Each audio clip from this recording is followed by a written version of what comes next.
Welcome, everyone. This is Leon here. Welcome to a new feature, which I hope is to give you the week that was in 4 minutes or less. So I'm going to start off straight away by announcing that our girls program has now become a new member of the DPL. There'll be a new story on that. It's very exciting for our girls program.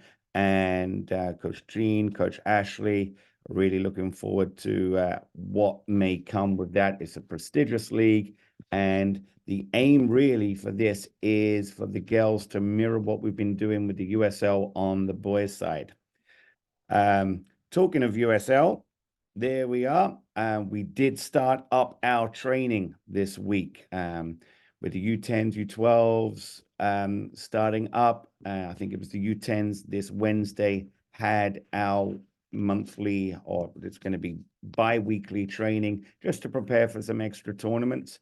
Meanwhile, our under 20s are up and running. They've been training on Sunday evenings, which makes for me a very long day, starting at 8:30 a.m., finishing 8:30 p.m. But good to see some of these boys back again after our miraculous third placing in the nation this last December. And a new batch of boys have come in, and they're actually getting ready, and we'll share next week. They're off to Florida next week for that. Just a quick reminder, to check up our YouTube. Goals of the week will be with all the games that are going on this week. We'll be having a new goals of the week competition. And oh, there we go. There's a little thing that goes up on YouTube. And oh, who's this? Jaden. Let's have a quick look. Beats one player. This is against Sporting. Beats the second player for pace. Comes in against, oh, there it is, right on the far post. So lots of those will be going up based on the games with the high school this weekend. I think it's Chelsea Piers they're playing. Oh, our podcast went up. The long version, it was always meant to be in three bits, but it is a recap of the year that was 2023. Hour and a half is a bit long, even for for myself, but that will be broken into three parts and really get to really reminisce on all the good things that happened in 2023. Oh, yes, upon working everything out with the coaches, it was amazing to see how many venues we're actually using right now. And I can tell you here, we had the Boys and Girls Club in Shelton. We have soccer and rugby. We use their area in Derby. We have in sports in Trumbull for the Union and some of our high schools. All Saints, as we got here, is in full use. Tomlinson in Fairfield, SPU here at the office, the Northeast Athletics Center. And I'm very proud to announce we have now got use of a brand new field in Milford at Jonathan Law. So that's exciting news, and you'll be looking out for that. And details of that will now be up on our website under fields and facilities. The boys here. Let me see if I can move myself here. Here they are. The boys from Union, Marty got involved. Coach Francie got involved as well. We've got Schindler, we got Jay, we got Brian, we got Francie, Marty, Stephen. I think I said Jay and Gus, all filled in for an indoor game up at In Sports, and broke into a bit of a sweat for a thrilling 5-5 tie. There'll be information on that, and it's inspired the boys to see if they can enter a winter league there. We may be looking for some talented parents to join as well. So reach out if you are interested.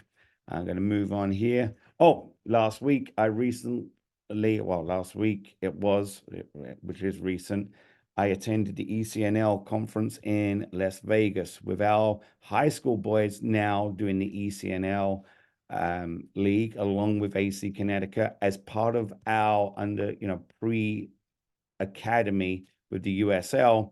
It was very interesting to see the what the league has to offer. And it's the first time I've been to that. Some very good coaches, and got to catch up with some old friends that I haven't seen in a long, long time. Actually, one guy that it was his first ever week in America in 1999. We shared a house and a car together, listening to Britney Spears. But that's beside the divide. But yeah, some interesting things there. One thing I did get from that is individual development plans. I'm going to be sharing with coaches on how we can implement that for the kids. And how about this? I think the fact was that the one common factor that professionals have over anyone else, and it's a bit humbling for coaches to think they're the be all and end all.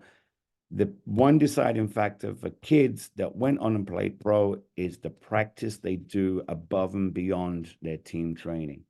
So, whether it be some of the street soccer type stuff that we do, playing with brothers, sisters, friends, going onto the field, etc. So with that in mind, we're going to be working on some plans to do some more of the street soccer, and it does make me happy that we are doing the indoor leagues and stuff like that. So where there is no pressure and structured coaching per se. Moving on. Oh, goalkeepers were training and gave out a load of sample gloves, InterCT goalkeeper gloves, sponsored by L1. Good to get the goalkeepers up and running on there. And that was the high school goalkeepers that got those. So if you missed out, I'll try and hit you up on Wednesday. Quick one. Programming is up with Sports Performance U. We have the complete training.